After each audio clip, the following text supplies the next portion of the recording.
Welcome back to my channel. My name is Shiloh. I talk about stuff that interests me, like LGBTQ rights, commentary on politics, mental health, etc. So if you're interested in stuff like that, maybe consider subscribing. And today, we're diving into a topic that's been buzzing around social media. Project 2025. So this is going to be a long one, 5-page script. So grab your snacks, sit back, and let's get into it.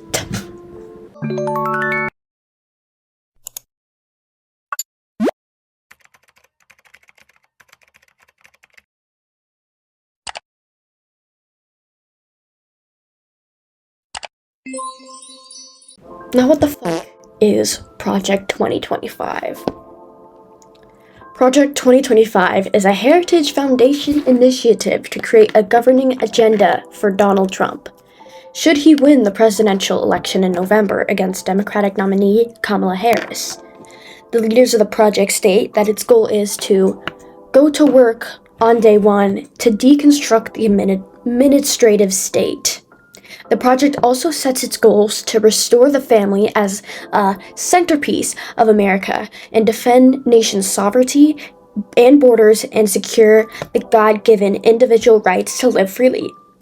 Now, I've read the 887-page document proposing Project 2025, and I'm going to do my best to summarize it in a consumable way because that shit is confusing. So, let's get into it. They say they would plan to do this with any Republican president. It's about deregulation. It's about deconstructing the administrative state. There's a network of conservative groups who are backing this effort, like the Heritage Foundation. Take this very seriously. Don't think this is a joke. It is incredibly alarming. Frightening development. Project 2025 goes in depth about how unionization takes the government's power away and covers the effort to make organizing unions more difficult by eliminating card check elections while accelerating the process to decertify unions by eliminating the contract bar rule, which is designed to promote labor relations stability by limiting the frequency of elections and allowing the existing union and employer to focus on implementing and adhering to the terms of the CBA. The plan is particularly unfriendly to public sector unions. It asked the administration to undo President Biden's executive order that improved federal labor relations and go back on Trump's policies that greatly restricted federal unions. It even suggests that Congress should think about banning public sector unions altogether, arguing that they don't fit with the constitutional government. The plan also proposes that Congress should allow state and local governments to bypass federal labor laws, such as the National Labor Relations Act and the Fair Labor Standards Act, under certain conditions. Private sector unions are also at risk, as the plan aims to end project labor agreements and repeal wage requirements set by the Davis-Bacon Act. When workers form a union, the CBA with their employer contains agreements on pay, benefits, and other employment terms and conditions. The agreement includes pay levels and scales for different jobs and brings transparency to the process and helps ensure equality, equity, and fairness for all workers. Unionization is incredibly important to protect workers' rights and allow them to advocate for what they need. With a union, we can unite our voices and have the power to make sure that profits are not put before people and communities, and that no matter our race, gender, or industry, our jobs allow us to not just survive, but to thrive. Healthcare is another keynote in Project 2025, where it calls for repealing the $35 a month cap on insulin costs for seniors on Medicare, as well as ending Medicare's $2,000 per year cap on out-of-pocket drug costs that begins in 2025, and the federal government's ability to negotiate drug prices. The agenda advocates a lifetime cap on Medicaid coverage. Some proponents have suggested imposing a limit of 36 months. This would impact healthcare facilities and providers serving Medicaid patients, including nurses, home care providers, emergency medical personnel, and physicians, as well as millions of beneficiaries.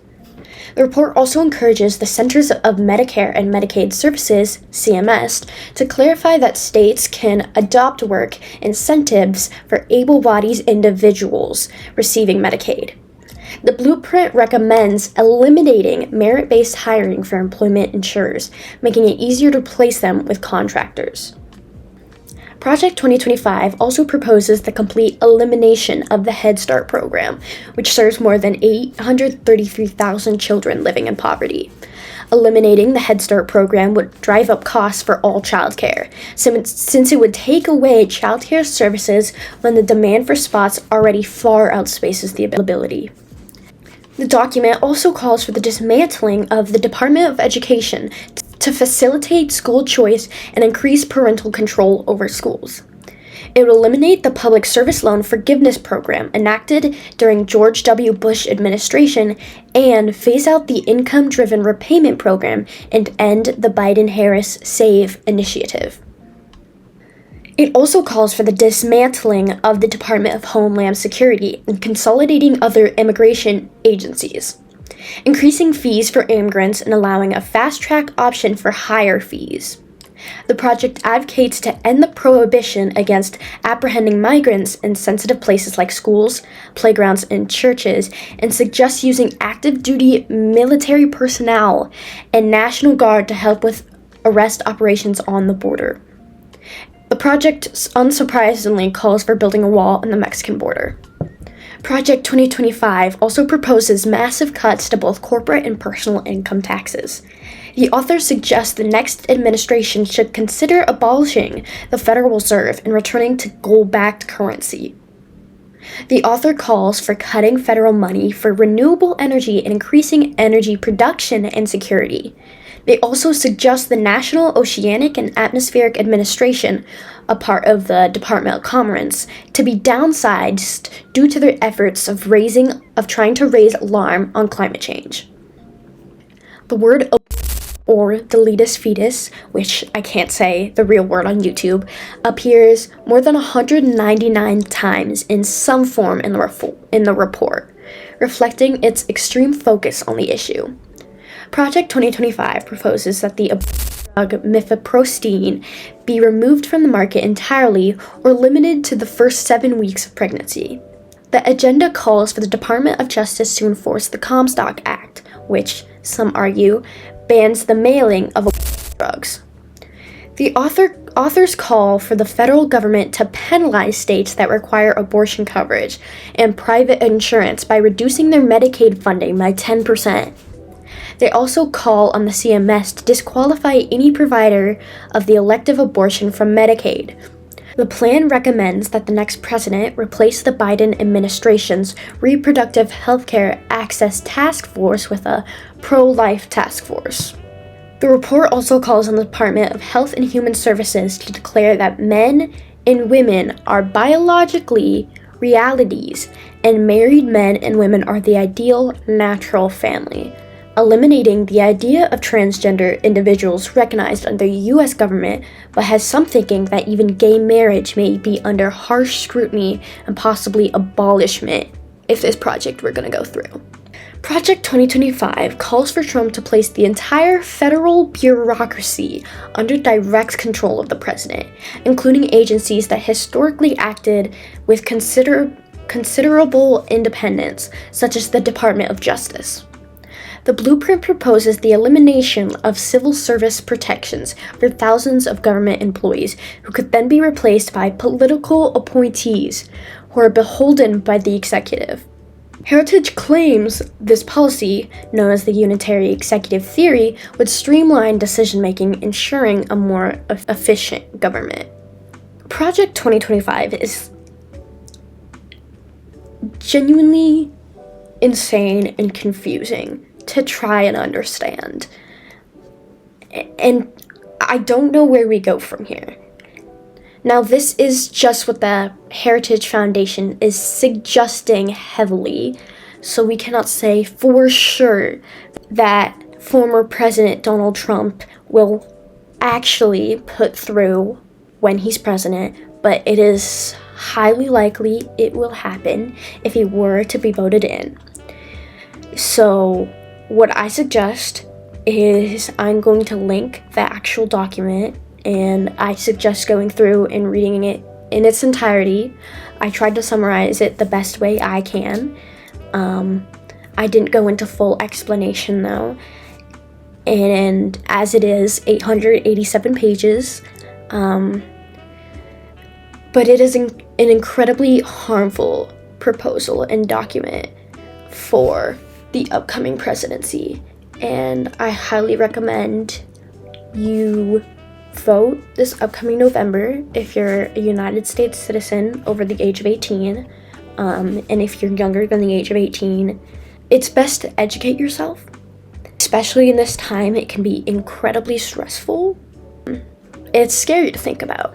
It's scary to not know what's coming next.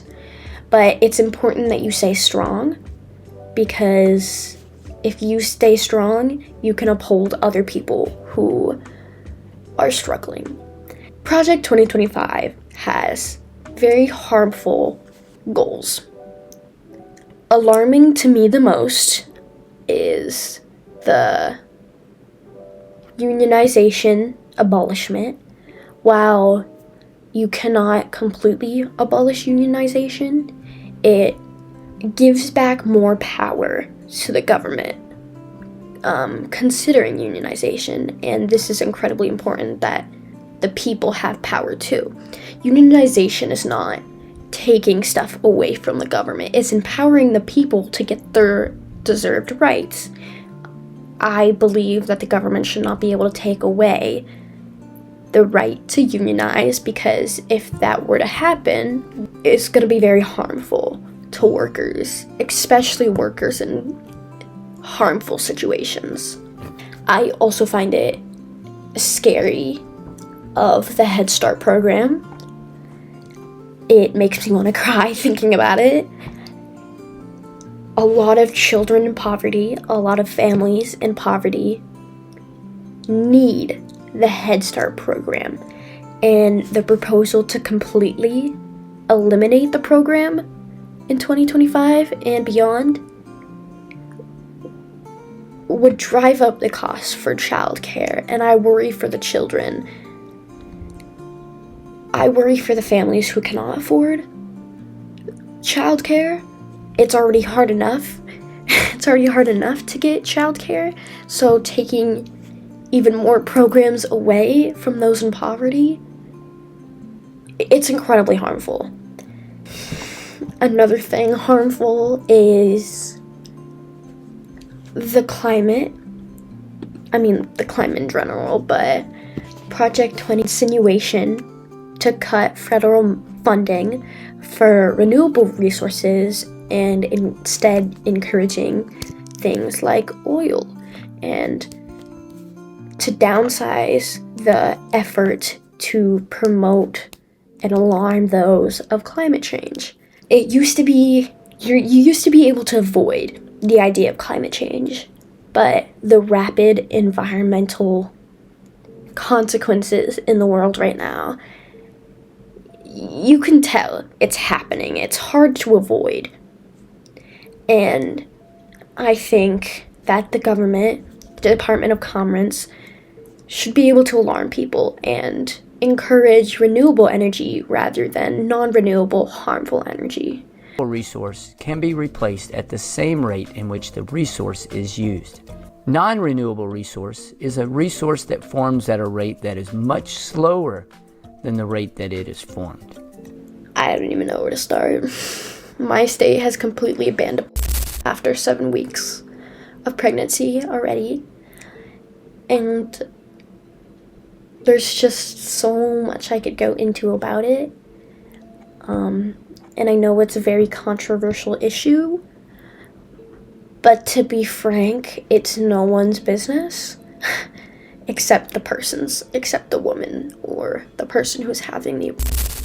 It's nobody's business but theirs, and the government trying to intervene doesn't ban it, just makes it more harmful. And I'm scared for all the lives we're gonna lose because of these events. Another thing is the They're, quote, men and women are biological realities, and married men and women are the ideal natural family. I know there's always been a hot topic on trans people, and if you're trans, you're valid, and there are people that are never going to understand, and it's not your responsibility to make them understand, but the government intervening and taking protective rights away, I worry, because this year there's been so many trans people murdered and killed and stalked, and I worry for my own safety when I leave the house. I carry stuff on me to protect me, because when people find out I am trans, I get scared. I get scared that something bad is going to happen to me. And that shouldn't be a reality for me, for anyone. The other thing is that men and women are the ideal natural family. Gay marriage has been legal for not a long time, actually. All things considered, not a long time.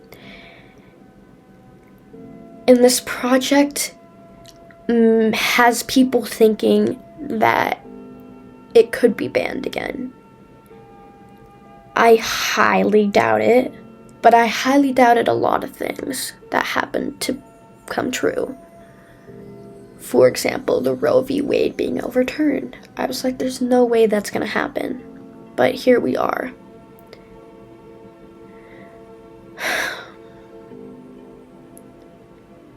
I'm gonna cry.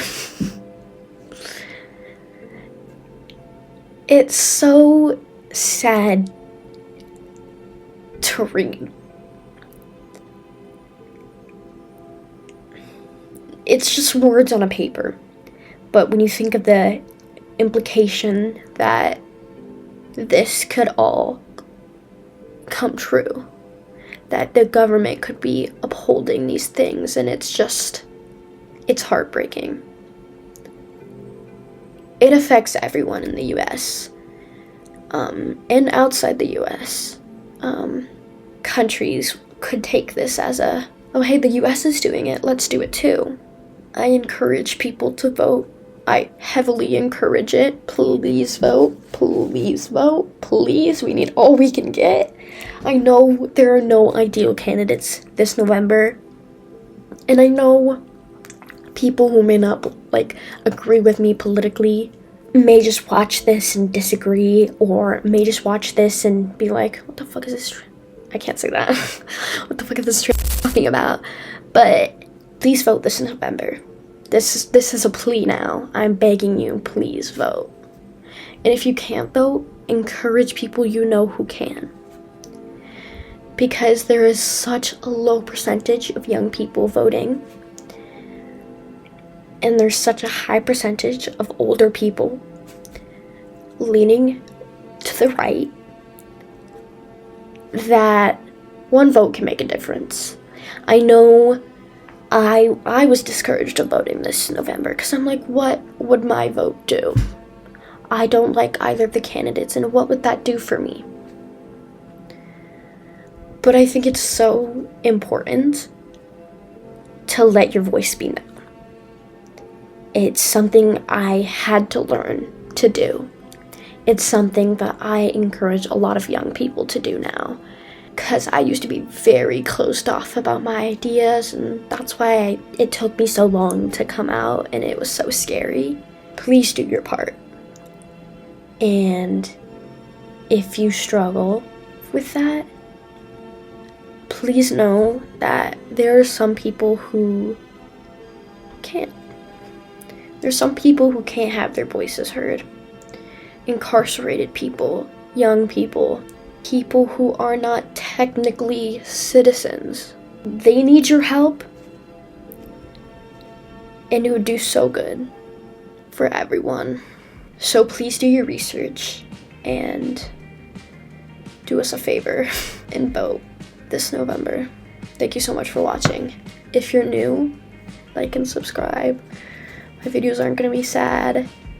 Well, My next video I'm working on, which I might film today, is about the exploitation of animals in interactive zoos, which is incredibly sad.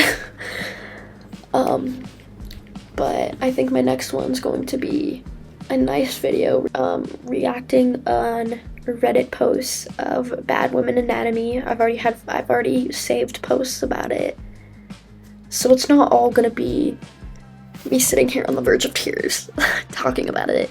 I promise. I think I'm still in the process of moving. Haven't gotten very far since the last video, even though moving day is 3 weeks. Like and subscribe, and I'll see y'all later. Peace.